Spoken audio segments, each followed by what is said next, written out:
샬롬 공동체 성경 읽기에 오신 분들을 진심으로 환영하고 축복합니다. 오늘은 사무엘하 5장에서부터 8장까지의 내용을 우리 한번 나누어 보도록 하겠습니다. 사무엘하 5장은 온 이스라엘의 왕이 된 다윗을 기록합니다. 복음주의 비평학자들은 다윗이 사무엘 선지자의 기름을 받은 나이를 대략 15세 정도로 추론을 합니다. 그리고 오늘 이 본문에서 다윗이 30세에 헤브론에서 유다 왕이 되었고 또 7년 6개월을 지낸 37세에 온 이스라엘의 왕이 되었다는 기록으로 보아서 그가 사울 왕을 피해서 은둔 생활을 했던 기간을 대략 10년에서 13년 사이로 계산을 합니다. 사울의 아들인 이스보셋이 그의 장수들에게 죽임을 당하고 군대 장관 아브넬도 요압에게 죽임을 당한 상황에서 이스라엘의 장로들 곧 원로들은 마음을 모아서 헤브론에 있는 다윗에게로 찾아갑니다.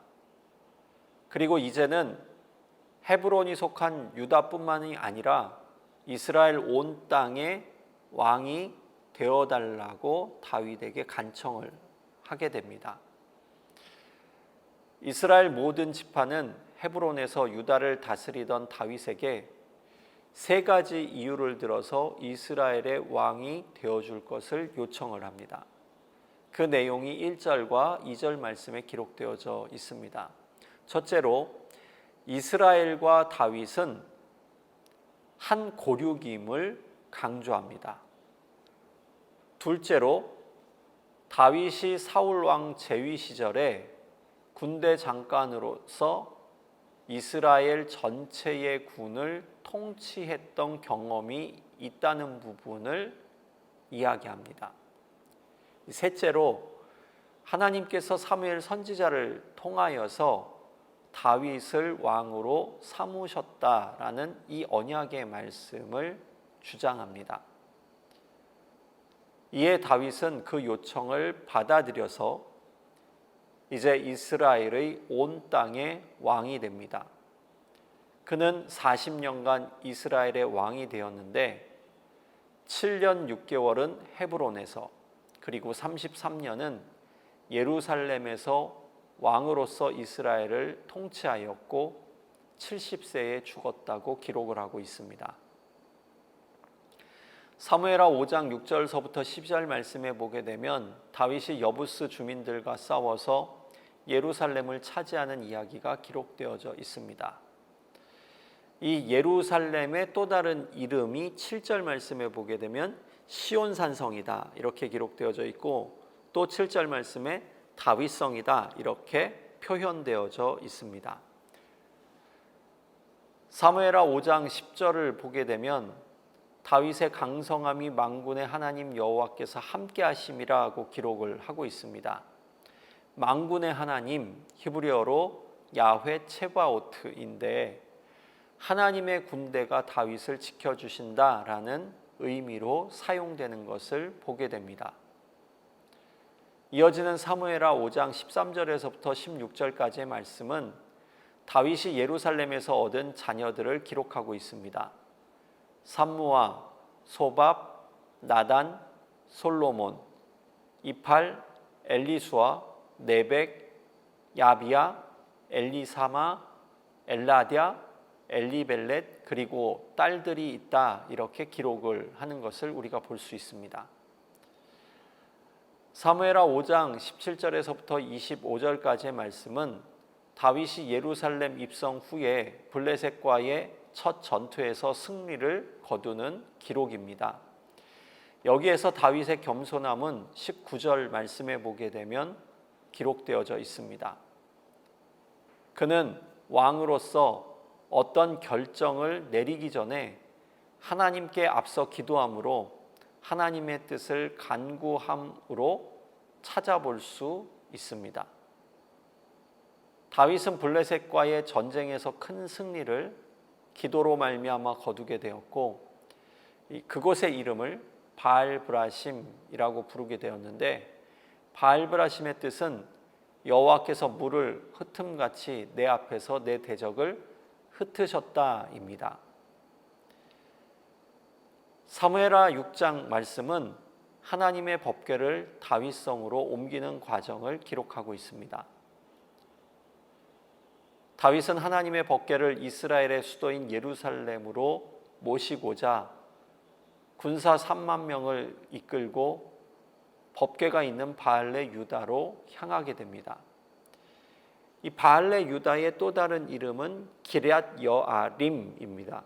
당시 법궤는 바알레 유다 곧 기럇 여아림에 아비나답의 집에 20년간 머물러 있었습니다.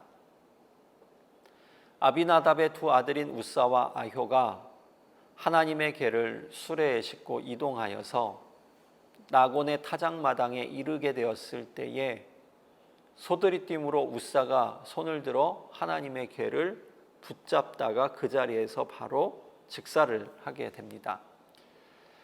8절 말씀에 보게 되면 이에 다윗이 분하여서 그곳의 이름을 베레스 우사라고 지었는데, 베레스 우사는 우사를 치셨다라는 의미입니다.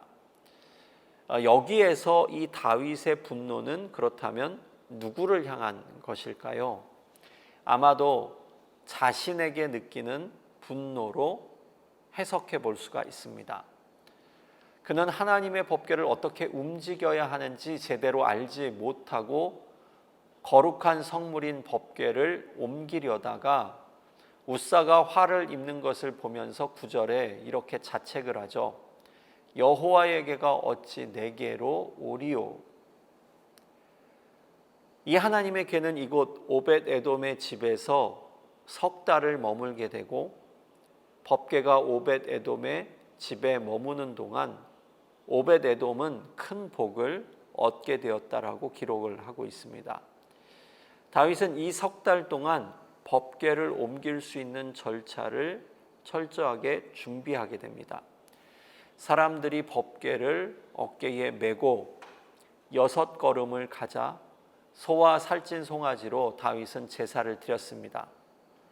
6걸음의 의미는 법궤가 움직임에 있어서 하나님께서 법궤의 이동을 허락하셨다라는 의미입니다.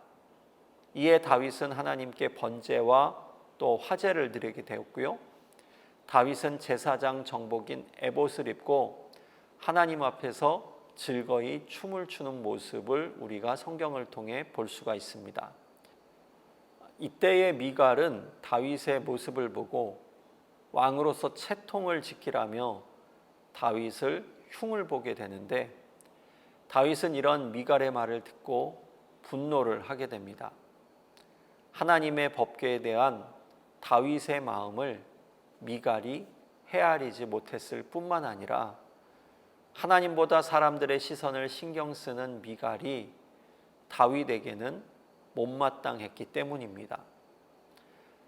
이 사건을 계기로 사울의 딸 미갈은 죽는 날까지 자식 없이 다윗과 멀어진 관계를 갖게 됩니다. 사무엘하 7장은 다윗의 언약, 나단의 예언과 다윗의 기도에 대한 내용입니다. 하나님의 법궤가 다윗성 곧 예루살렘으로 옮겨진 후에 다윗은 자신이 거하는 백향목궁과 하나님의 법궤가 모셔져 있는 천막을 비교해 보며 그 마음 가운데의 안타까움을 느끼게 됩니다. 이에 하나님의 법궤를 어떻게 하면 더 좋은 곳으로 모실 수 있을까 고민하는 이 다윗의 마음을 살피신 하나님께서는 선지자 나단에게 언약을 선포케 하셨습니다. 이것을 다윗 언약이라고 흔히 이야기하는데, 사무엘하 7장 4절서부터 17절에 기록되어져 있습니다. 이 다윗 언약의 또 다른 별명 또는 이름은 소금 언약입니다. 이 소금 언약이라는 표현은 역대하 13장 5절 말씀에 기록되어져 있습니다. 소금은 썩거나 변하지 않는 특징을 가지고 있는데 하나님께서 다윗과의 언약을 맺으신 것은 곧 영원한 언약으로서의 상징성을 가지고 있기 때문에 소금 언약이라 칭하기도 합니다. 하나님께서 나단 선지자를 통해 다윗에게 주신 약속은 세 가지였습니다. 첫 번째로는 하나님께서는 누구에게도 당신 자신을 위해 성전을 건축하라고 체근하신 적이 없다는 겁니다. 그런데 다윗이 하나님을 사랑하여서 그 성전을 건축하고 싶어하는 그 마음을 하나님께서 너무너무 기뻐하신다라는 말씀이죠. 두 번째로는 하나님께서 다윗의 이 마음에 너무나 감격하셔서 다윗 왕국을 견고하고 안정되게 책임져 주실 것이라고 약속해 주셨습니다. 세 번째로는 이에 다윗의 왕조는 영원히 그 대를 이어서 보존될 것이고 하나님의 백성을 다윗의 왕조가 다스릴 것이다 라고 약속을 하셨습니다. 이어지는 사무엘하 7장 18절에서부터 29절은 이 신탁을 나단 선지자에게 듣게 된 다윗이 기뻐하면서 하나님께 감사의 기도를 올리는 내용입니다.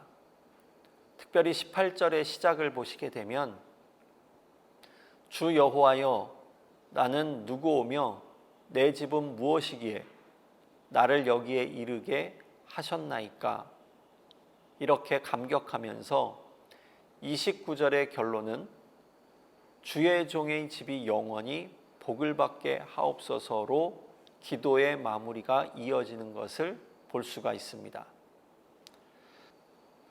사무엘하 8장은 다윗의 최전성기로서 다윗의 정복 전쟁을 다루고 있습니다. 이 다윗의 승리를 차례대로 살펴보면 다음과 같습니다.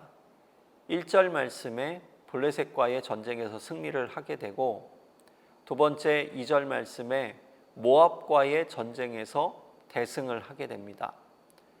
3절과 4절에서는 소바왕 하닷 에셀에게 대승을 거두었고 5절과 6절 말씀에 보게 되면 다메셋 아람의 수비대에 큰 승리를 거두게 됩니다. 또 9절로부터 12절 말씀에 보게 되면 하마당 도이로부터 큰 승리를 거두고 13절로 14절 말씀을 보시게 되면 에돔 사람 1만 8천 명을 죽이는 큰 전쟁의 승리를 거두게 됩니다. 이어지는 사무엘하 8장 15절에서부터 18절은 다윗의 신하의 명단이 기록되어져 있습니다. 군사령관 요압, 사관 여호사밧, 제사장 사독과 아히멜렉, 서기관 스라야, 그렛 블렛 사람 관할은 분하야가, 그 외의 대신들은 다윗의 아들들이 함께 했다라는 내용입니다. 이제 사무엘하 5장서부터 8장까지의 내용을 다시 한번 본문을 중심으로 묵상을 해볼 수 있기를 바랍니다.